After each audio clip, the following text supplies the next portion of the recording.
have warned you not to talk, but you don't listen. I will beat you again if you try to talk. Mama Chidinma's screams echoed through the Lagos house as Ngozi struck her again with the cane. The paralyzed woman was tied to her wheelchair, unable to escape as her daughter-in-law counted each blow. 98, 99, 100. Ngozi's voice was ice-cold, triumphant. What would you do if you discovered the truth wasn't what it seemed? Hit like if family matters, and comment where you're watching from. Ngozi was 32, beautiful and manipulative, married to Chidi for 5 years. Mama Chidinma was 58, paralyzed from the waist down after a stroke 2 years ago, living with them in their Lekki home. Chidi was 35, a successful oil company executive who traveled frequently for work, trusting his wife to care for his helpless mother while he was away. The beating had started that afternoon when Mama Chidinma tried to speak, tried to tell Chidi something important during his brief visit home. But Ngozi had interrupted quickly, sweetly, explaining that Mama was confused from her medications, that she often imagined things, that Chidi shouldn't stress her with questions. He'd believed his wife, kissed his mother's forehead, and left for another business trip. You tried to tell him, didn't you? Ngozi hissed, untying the ropes. Tried to expose me? You foolish old woman. Who do you think he'll believe? His loving wife who cares for you daily, or a paralyzed woman who can barely speak clearly? Keep your mouth shut about what you see, or next time will be worse. Mama Chidinma sobbed silently, unable to defend herself. What Ngozi didn't know was that Mama Chidinma had made a phone call 3 days ago. A call to her daughter Amaka, begging for help, asking for a secret camera to be installed in the house. Something is very wrong, she'd whispered when Ngozi was at the market. I need proof of what she's doing. Please, my daughter. Your brother needs to know the truth about his wife. Amaka had installed 3 hidden cameras while Ngozi was out. One in the living room behind a picture frame, one in Mama's bedroom inside a clock, one in the kitchen hidden in a decorative plant. All connected to Mama Chidinma's phone that she kept hidden under her pillow, recording everything when Ngozi thought no one was watching. For 2 weeks, the cameras captured Ngozi's true nature. Her screaming at Mama when Chidi wasn't home, calling her terrible names, leaving her sitting in soiled clothes for hours as punishment, withholding food, roughly handling her during transfers. But worse than the abuse was what the cameras caught on day 16, Ngozi's lover entering the house. His name was Kunle, her ex-boyfriend from before marriage. They kissed passionately in the living room, laughing about Chidi's stupidity. That fool pays for everything while I enjoy myself, Ngozi boasted. His crippled mother can't say anything. I broke the old CCTV system weeks ago and told him it malfunctioned. He believed me like he believes everything. They went to the master bedroom Ngozi shared with Chidi. Mama Chidinma watched it all on her hidden phone, tears streaming, her heart breaking for her son. She'd suspected the affair for months, catching glimpses of Kunle's car, noticing Ngozi's lies about where she'd been. But paralyzed and dependent, she'd been powerless to prove anything. Until now. The cameras captured everything in crystal clarity. When Chidi returned from his trip 3 days later, Mama tried desperately to tell him. But Ngozi was always there, interrupting, medicating Mama heavily so she'd sleep, controlling every moment. Your mother had a bad week, Ngozi lied sweetly. Very confused, very agitated. The doctor said we might need to consider a care facility. Chidi looked pained but trusted his wife's judgment about his mother's declining condition. That night, Ngozi discovered Mama trying to show Chidi her phone. She'd been pretending to sleep but saw the older woman's shaking hands reaching for her husband. Chidi, darling, your mother's trying to use her phone again, Ngozi called out, rushing over. The doctor said too much screen time confuses her more. Let me take it so she can rest. She snatched the phone before Mama could protest. Later, alone with Mama Chidinma, Ngozi's mask dropped completely. You have cameras, don't you? I saw the phone screen. You've been recording me? Her voice was deadly quiet. Mama couldn't lie, couldn't move fast enough to protect herself. Ngozi found the cameras within minutes, smashing 2 of them. But the kitchen camera, hidden better than the others, she missed in her rage. "I should kill you," Ngozi hissed. "Make it look like your condition worsened. But that might raise suspicions. Instead, I'll make your life so miserable you'll wish you were dead. And if you try to tell Chidi anything, I'll say you're mentally declining, that we need to lock you in a home where no one visits. He'll believe me because he always does." She left Mama sobbing in her wheelchair, but Mama Chidinma had already sent the videos. That morning, before Ngozi woke, she'd managed to email everything from the cameras to Amaka with a message: "If anything happens to me, show these to Chidi. Tell him I love him and I'm sorry I couldn't protect him from her sooner." The insurance policy was in place. The next day, Ngozi beat Mama again, worse than before. 100 strikes with a cane, counted methodically, punishment for daring to expose her. Mama's arms and legs were covered in welts and bruises. When Chidi came home unexpectedly that evening and saw his mother's condition, Ngozi had her story ready. She fell trying to get out of her wheelchair alone. "I told her to wait for help, but she's so stubborn lately." Chidi believed his wife initially. Why wouldn't he?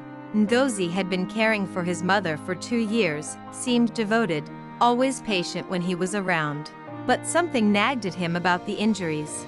They looked deliberate, not like fall injuries. And his mother's eyes held terror when she looked at Ngozi, not just pain from wounds. "Mama, did you fall?" he asked gently when Ngozi went to make tea. Mama Chidinma shook her head frantically, trying to speak, but her stroke-affected speech was difficult to understand. "And no. She beat." The words came out garbled. Chidi's heart clenched. Was his wife right that Mama was getting confused? Or was something terrible happening? When Ngozi returned with tea, Chidi watched her carefully. Her smile was perfect. Her concern for Mama seemed genuine. "I think we need to hire a full-time nurse," she suggested. "I love caring for Mama, but maybe professional help would be better. She's getting too difficult for me to handle alone." The suggestion seemed reasonable, loving even. But Mama's distress increased at the words. That night, Chidi couldn't sleep. He kept seeing his mother's terrified eyes, the strange pattern of her injuries, the way she'd tried to tell him something. At 2 a.m., he got up and went to his mother's room. She was awake, always was now, too afraid to sleep when Ngozi might come. "Mama, please.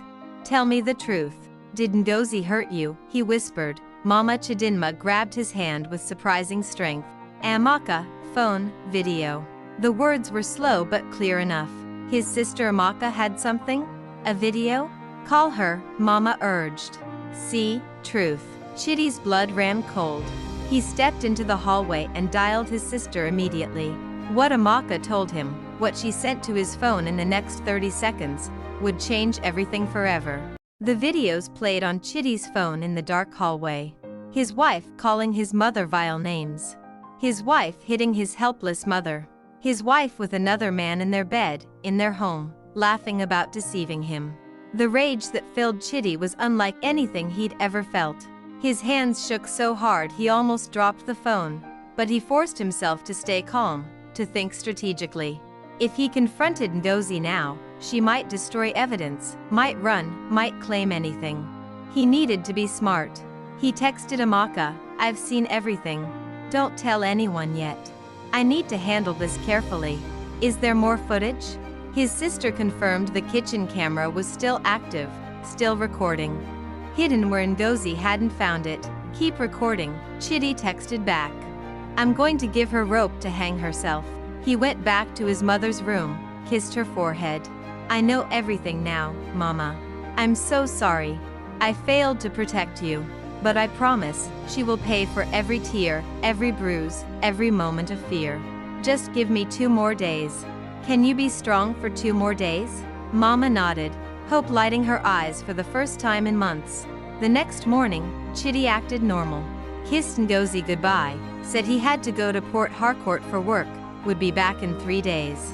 "Take care of Mama," he said, watching her face carefully. She smiled sweetly. "Of course, darling. I always do." The lie rolled off her tongue so easily. He wondered how many lies he'd believed over 5 years of marriage.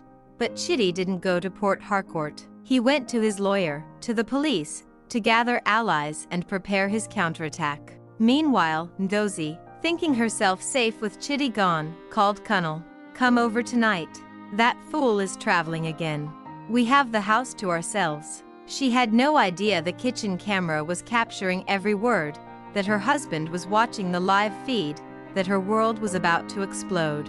If you're hooked, hit subscribe. What will Chidi do next? Comment below. And share this video.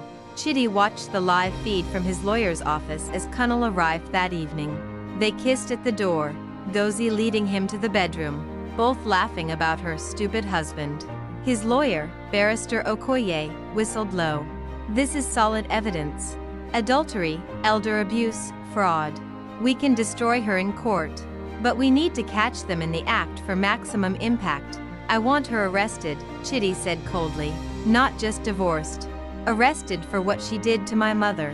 Those beatings, that abuse of a disabled person, there are criminal charges for that." Barrister Okoye nodded. "We'll coordinate with police. But timing is everything. We need to catch her in a position she can't lie her way out of." They planned carefully. The next morning, Chidi would return home early from his trip. Police would be waiting nearby. The cameras would have captured another night of Ngozi's affair and, likely, more abuse of his mother since she was feeling bold with him supposedly away. "She thinks she's untouchable," Chidi said. "Let's show her how wrong she is." That night, the kitchen camera caught Ngozi and Kunle in the kitchen, half-dressed, eating food from Chidi's fridge, discussing their future. "Once the old woman dies or goes to a home, I'll divorce him and take half of everything. Then we can be together properly," Ngozi was saying. Kunle kissed her. "And if she talks?" Ngozi's laugh was cruel. "Who'll believe a paralyzed woman over me?" At dawn, Chidi got the call from Amaka. She hit Mama again last night after Kunle left. She was drunk and angry. The camera caught everything. That was it. The final piece. Chidi texted Barrister Okoye, "Today. We moved today." By 10 a.m., he was driving back to Lagos with police following in an unmarked car, ready to end his wife's reign of terror. Chidi arrived home at noon to find Ngozi in their bedroom, sleeping peacefully after her night of sin. Kunle had left at dawn. Mama Chidinma was in her room, unwashed, unfed, clearly neglected. The rage threatened to overwhelm him, but he stayed controlled. He went to his mother first, hugging her gently. "It ends today, Mama. I promise." He woke Ngozi by opening the curtains. She stretched, smiled at him sleepily. "Darling, you're home early. I wasn't expecting you until tomorrow." Her acting was perfect, the loving wife happy to see her husband. If he didn't know better, he'd believe her completely. "Surprise," he said flatly. "We need to talk." Downstairs. Now, Ngozi's smile faltered at his tone, but she followed, wrapping herself in a robe. In the living room, Chidi stood by the window, not looking at her. "How is my mother?" he asked quietly. "Oh, she's fine. I fed her this morning, bathed her, she's resting now." The lies came so easily. Chidi finally turned to face her. "Really? Because I just came from her room. She hasn't been bathed, hasn't been fed, has fresh bruises on her arms. She must have hurt herself. You know how she gets agitated, tries to move alone," Ngozi started, but Chidi held up his hand. "Stop. Just stop lying." He pulled out his phone, played the video of her beating his mother, counting to 100. Ngozi's face went white. "Where did you get that? You can't record people without permission. That's illegal. You broke my CCTV system, told me it malfunctioned," Chidi continued, his voice deadly calm. "But my mother installed hidden cameras. We have everything, Ngozi. The abuse, the neglect, and your affair with Kunle. All of it. Weeks of footage." Ngozi stumbled backward, hitting the sofa. "Chidi, I can explain. Your mother is lying. She's confused. This is all a misunderstanding." Her desperation was almost pitiable. "Almost. Police are outside," Chidi said. "You have two choices. Come quietly and face charges for elder abuse and adultery. Or make a scene and face those charges plus resisting arrest. Either way, this marriage is over. You're done hurting my mother. You're done lying. You're done." As if on cue, the doorbell rang. Officers stood ready to take Ngozi away. Ngozi's arrest was dramatic. She screamed, claiming abuse, claiming Chidi was framing her, claiming Mama Chidinma was mentally ill and had poisoned him against her. The officers had seen the videos though. One female officer looked at Ngozi with disgust. "Beating a paralyzed woman? You should be ashamed." They cuffed her despite her protests and led her out. Neighbors gathered, phones recording, as Ngozi was put in the police car. Her perfect image as the devoted wife and daughter-in-law shattered in minutes. That's the woman who cares for the paralyzed mother? She was beating her? The whispers spread fast. By evening, the story was all over their estate's WhatsApp groups, on local blogs. Everywhere, Chidi moved his mother to his sister Amaka's house immediately. "You're safe now, Mama. No one will hurt you again." He hired a kind, professional nurse named Sister Ruth to care for her properly. Watching Mama relax for the first time in months, seeing her smile without fear, broke something in him. He'd failed her by trusting Ngozi blindly. That guilt would stay with him forever. At the police station, Ngozi tried everything. Tears, anger, seduction, threats. Nothing worked. The evidence was overwhelming. Video of abuse, video of adultery, testimony from Mama Chidinma, medical records showing injuries consistent with assault. Barrister Okoye filed for immediate divorce and criminal charges. "She's going to prison," he told Chidi confidently. The case is airtight, but Ngozi had one trick left. From her cell, she called her own lawyer and filed a countersuit. She claimed Chidi had abused her throughout their marriage, that she'd acted in self-defense against his mother who was cruel to her, that the videos were edited and fake. "If I'm going down," she told her lawyer, "I'm taking him with me. Let's see how his reputation survives accusations of domestic violence." The legal battle began immediately. Ngozi's lawyer, desperate to save his client, painted her as a victim of a controlling husband and a nasty mother-in-law. "My client endured years of emotional abuse," she snapped under pressure. The so-called affair was her seeking comfort. The disciplining of her mother-in-law was reactive, not premeditated. The argument was weak but caused enough doubt to slow proceedings. Chidi's world became court appearances, lawyer meetings, and stress. His job suffered. His reputation took hits as Ngozi's accusations spread. Some people believed her. You never know what happens behind closed doors. Maybe he was abusive. The whispers hurt worse than her lies. He'd done nothing but trust the wrong woman. And now he was being crucified for it. The breakthrough came when forensic experts examined the camera footage. These videos are unedited, authentic, time-stamped, and verified. There's no manipulation here. Everything shown happened exactly as recorded. Ngozi's claims of fake evidence collapsed. Her lawyer tried other tactics but was running out of options. The truth was undeniable on camera. Then Kunle, the lover, was found and questioned. Under pressure, he turned on Ngozi completely. She said she was divorced, that the old woman was her burden from a previous marriage. "I didn't know she was lying until police showed me videos. She used me. I want nothing to do with this mess." His testimony destroyed Ngozi's last shred of credibility. She'd lied to everyone, including her accomplice. The judge, Justice Okafor, reviewed everything with a stern expression. "This is one of the clearest cases of elder abuse and marital fraud I've seen.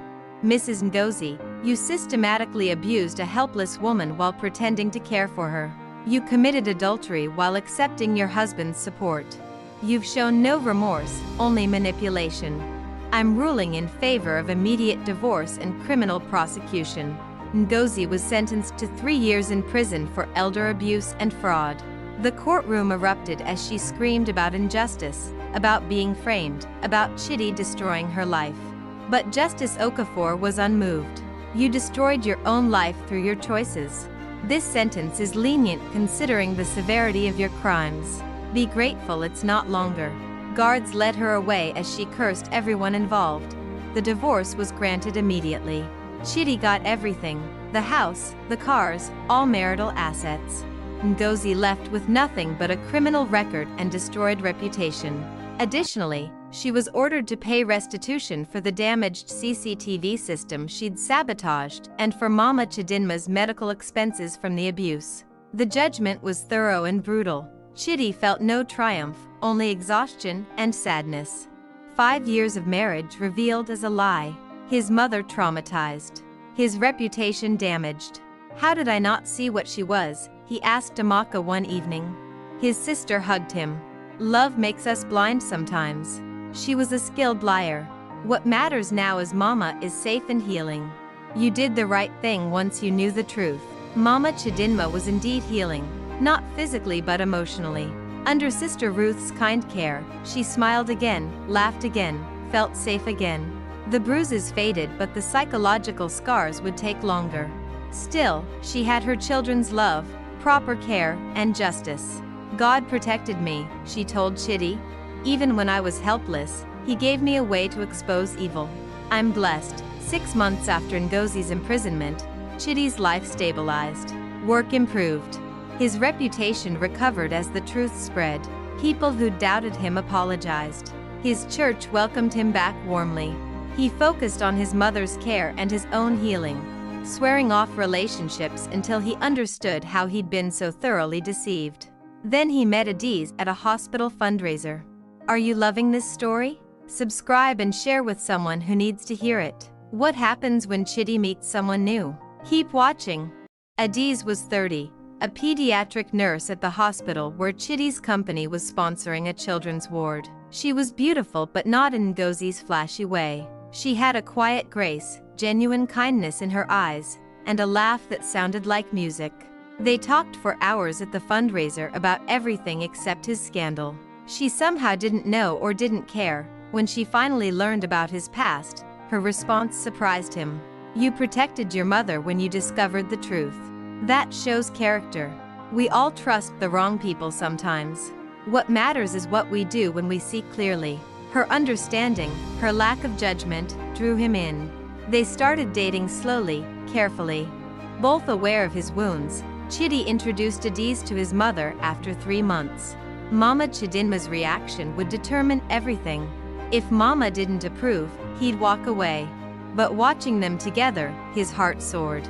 Adiz treated Mama with genuine respect, asked her opinions, listened patiently to her stroke-affected speech, helped Sister Ruth with care tasks naturally. She's good, Mama said later. Nothing like that devil. This one has a clean heart. Their relationship grew steadily over a year. Adiz never pushed for quick commitment, understanding Chidi needed time to trust again. She was patient with his occasional paranoia, his need to verify things, his struggles with feeling deceived. Healing isn't linear, she'd say. I'm here, no rush. Her consistency slowly rebuilt his shattered faith in relationships. Meanwhile, Ngozi rotted in prison, her beauty fading behind bars, her schemes useless. Other inmates, many mothers themselves, despised her for beating a paralyzed elder. Prison was harder than she'd imagined, and parole seemed distant. Kunle had moved on, refused her letters. Her family, ashamed of her crimes, rarely visited. She'd destroyed everything chasing greed and selfishness. The justice was poetic. After 18 months of dating, Chidi proposed to Adiz at Mama Chidinma's bedside. I want Mama to be part of this moment, he explained. She's been through so much. Her blessing matters most. Adiz understood completely. When Chidi knelt with the ring, Mama cried happy tears, nodding approval vigorously. Yes, marry her. Finally, a good daughter for me. The traditional wedding was intimate and joyful. Unlike his first marriage, which had been large and showy, this one focused on family and genuine celebration. Mama Chidinma attended in her wheelchair, dressed in beautiful aso-ebi, beaming with happiness. Amaka served as chief bridesmaid. The absence of drama and pretense made everything sweeter. Adiz moved into the house that Ngozi had polluted with lies and violence. But they renovated everything, blessed it, made it truly theirs. Most importantly, Adiz insisted Mama Chidinma live with them. She's part of our family. I want to care for her alongside Sister Ruth. She deserves to live with people who love her, not in a facility. Chidi fell in love with his wife more deeply hearing those words. The contrast between the two wives was stunning. Where Ngozi had isolated Mama, Adiz included her in everything. Where Ngozi had been rough and cruel, Adiz was gentle and patient. Where Ngozi had pretended devotion for show, Adiz genuinely loved serving her mother-in-law. Mama blossomed under true care, her health even improving slightly. One evening, Adiz asked Mama Chidinma, "Do you ever think about that woman? About what she did?" Mama was quiet for a moment. "I think about how God saved me through cameras and my daughter. I think about how her evil brought me a true daughter in you. I think about how suffering sometimes leads to blessings. I forgive her because holding hatred would poison me, but I'll never forget. The scars remind me to always speak truth, even when it's hard." 2 years into their marriage, Adiz gave birth to a son they named Chibiz, God is King.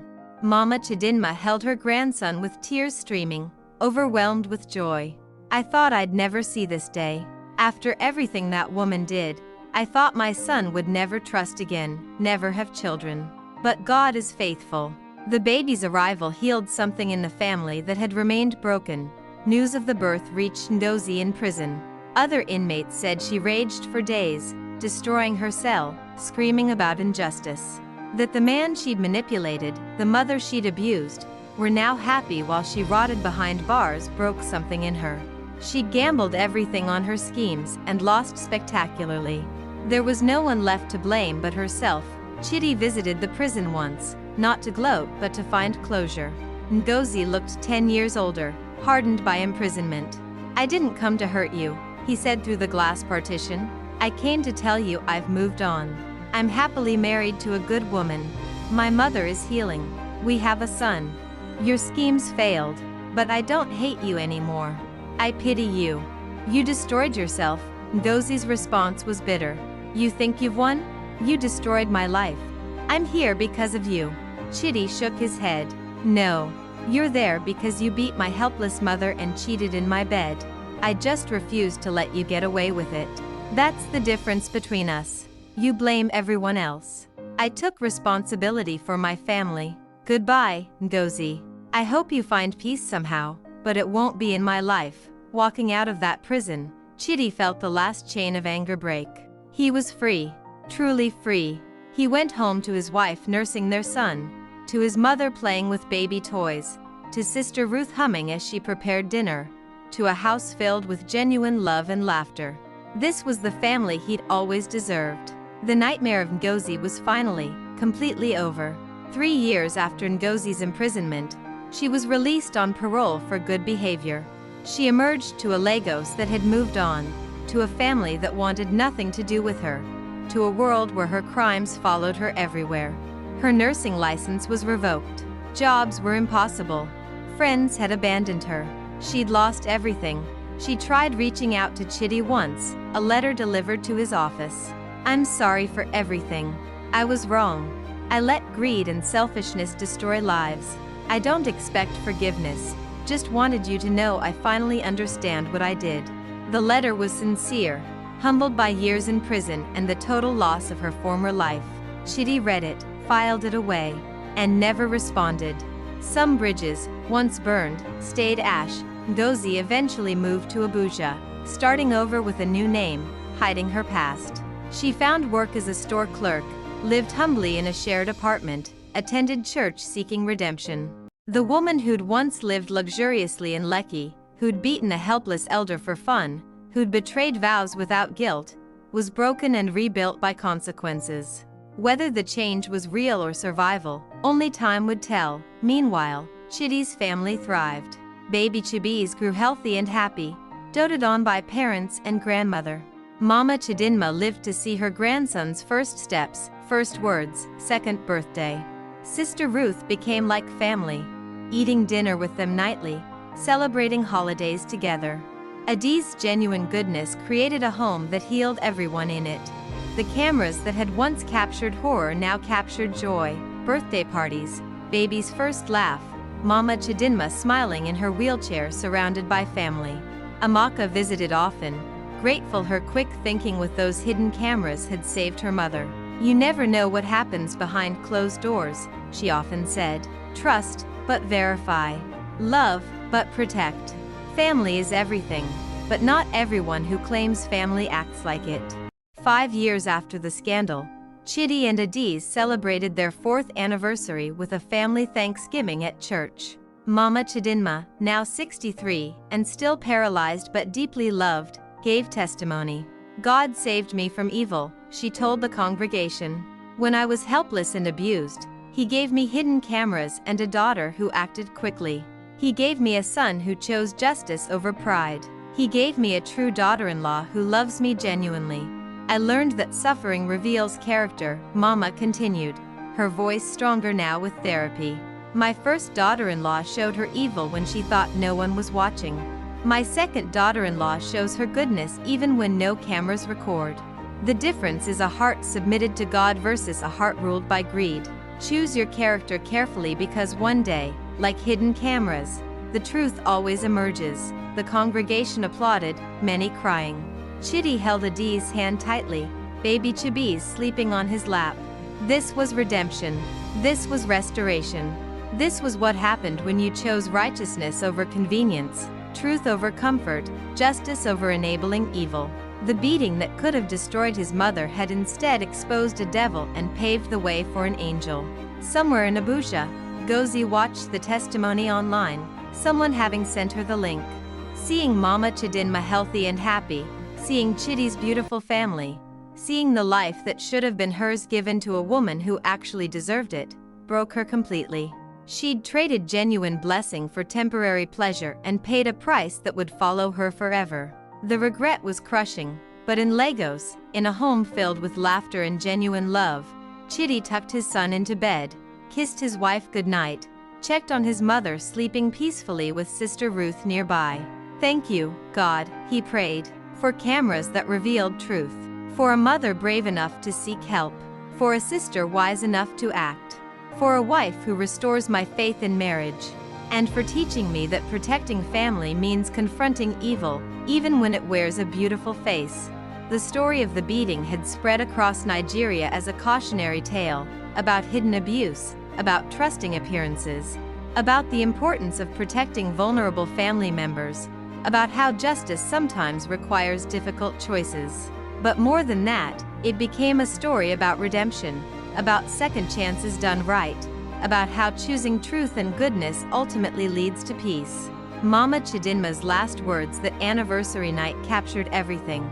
"I was tied to a chair and beaten 100 times by a woman pretending to love our family.